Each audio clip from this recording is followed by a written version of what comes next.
Hey guys, welcome back. Today I'm back at Absolute Auto Repair doing a field call on this sporty red 2001 Chevy Impala LS. Look at this thing, beauty. It's got 3.8 liter under the hood, Series 2, and the customer complaint is ABS light is on. Well, let's see what we can find here. Start it up.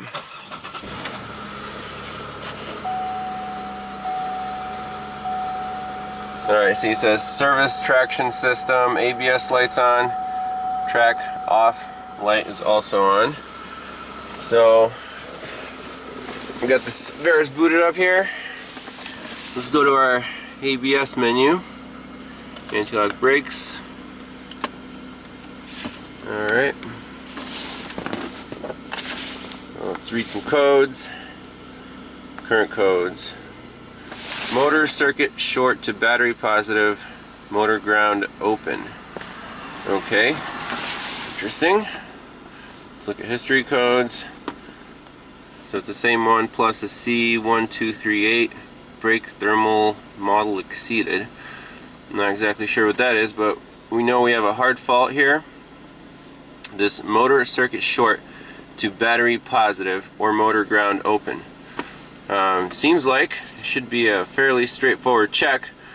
A wiring diagram would be nice, so I'm gonna look up a diagram. Hopefully it'll be easier to find than the one for the Mini Cooper, you know, and we'll go from there. Before hunting around for a wiring diagram, let's just take a quick look at the ABS Troubleshooter, because it only takes a second. Let's see, chassis control 1238.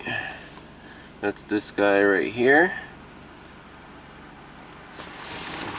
So some background info. This code sets when the EBTCM, so electronic brake traction control module, detects driven wheel rotor overheating due to severe driver abuse during limited traction road conditions. Okay. Under severe acceleration, repeated ABS assisted stops, you calculate wheel driven rotor temp.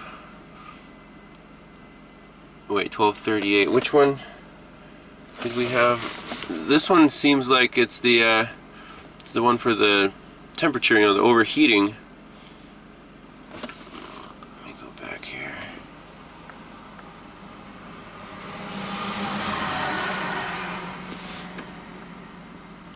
1218. Oh, I'm sorry. So the 1238 was the thermal model exceed. Okay, we're not worried about this one right now. Let's just focus on the 1218. Okay, troubleshooter, ABS, tips.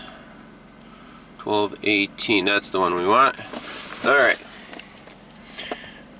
So this code sets when the EBCM detects the voltage on the motor ground side is controlled by the EBCM driver.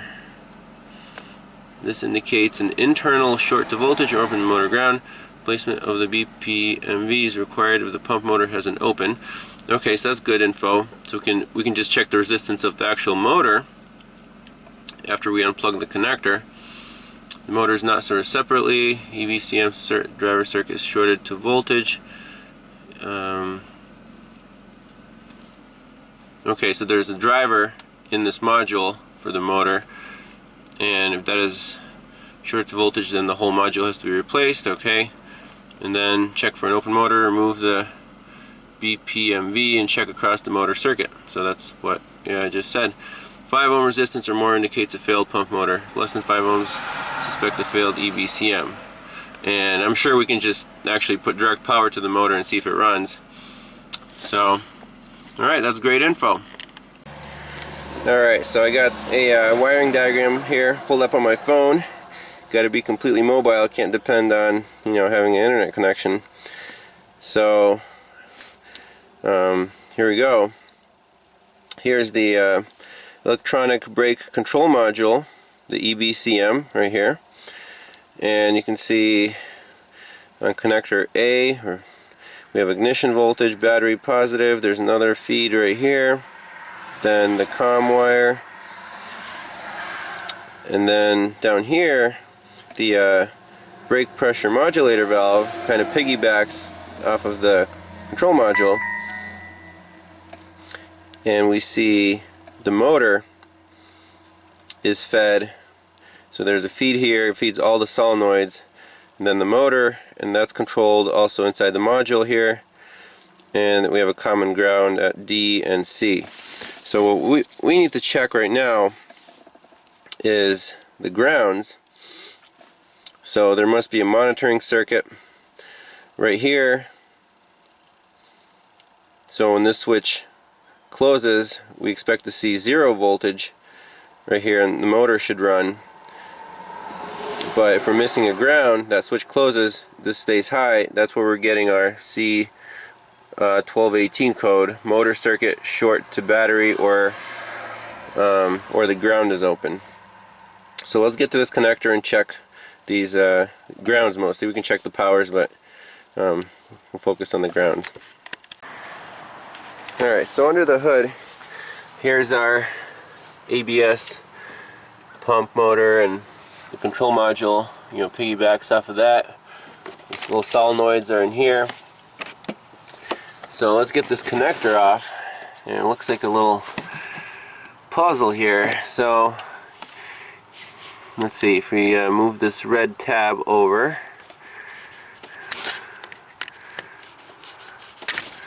Okay, that moves over there.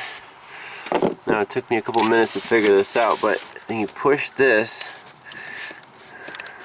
and then you you push that and you slide that over, and the whole connector is supposed to unlock here. So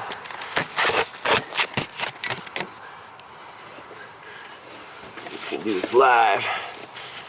Push that, slide that.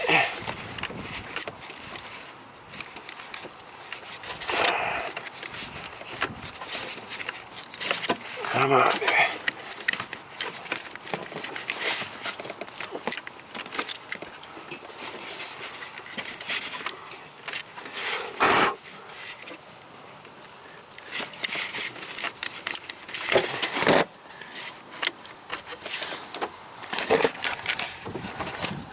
Kind of want to get this live, but it's a little hard to do. It's kind of a slide and unlock. Yeah, it's coming, but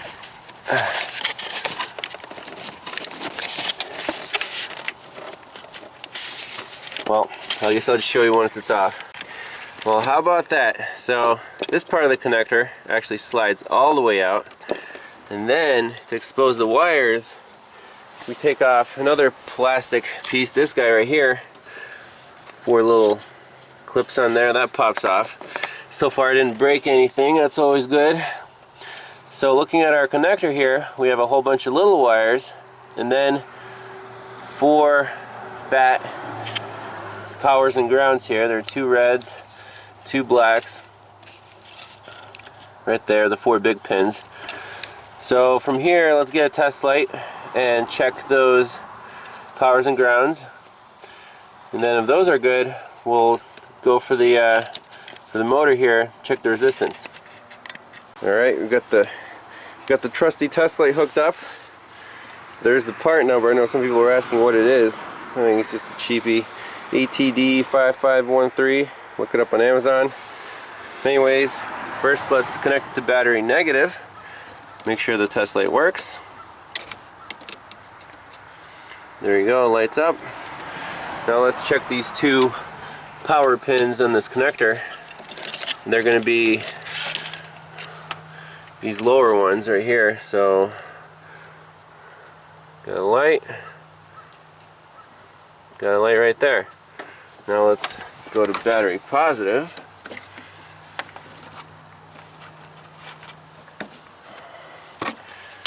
Light works, great. Let's check the upper 2. That ground is good. That ground is also good. Okay. So now we gotta get in there into the motor and check for check for resistance of the motor and see if we can do a bypass test on it to turn the motor on. Alright, so like we saw in the troubleshooter, in order to check the motor resistance, we actually have to take off the control module. See, it has 4 screws right there, and check across the motor circuit. I assume there'll be pins on the back side of it. So the driver lives in the module and the motor lives on the back here, and it seems like you can replace either just the control module or just this you know, they call it the modulator valve assembly with the motor and the solenoids and stuff. So I'm going to see, you know, this is, we narrowed it down to the module itself. It's not a connector issue. We did our ground and power checks. So at this point, if they want me to go further with this, you know, tearing apart this ABS unit, there's going to be a separate labor charge for that. So let me find out if they want me to go ahead with that. But otherwise, my call is replace the whole damn thing, and that's it. So before making the final call here, I plug the connector back in, and let's start it up and see if our lights are still on and our code is there. That will rule out a connector pin fitment issue, since, you know, we unplugged and plugged it back in. So let's see.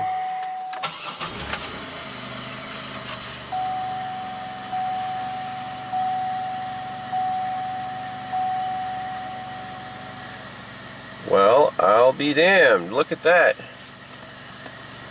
No codes.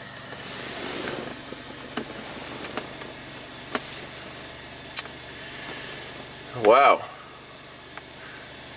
Let's go back to our ABS unit here. Display codes.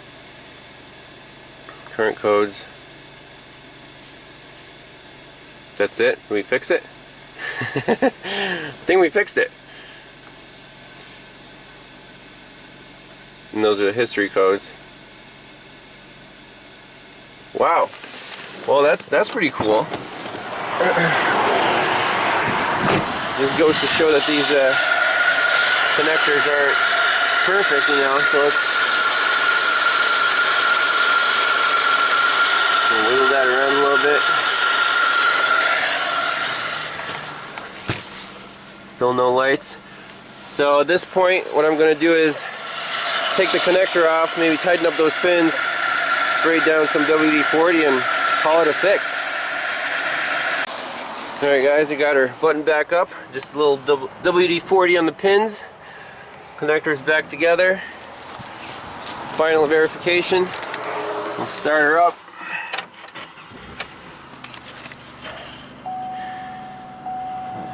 There's the bulb check, and looks like we are good to go. Alright, well that was a nice and easy fix. Appreciate you guys watching. Stay tuned for more.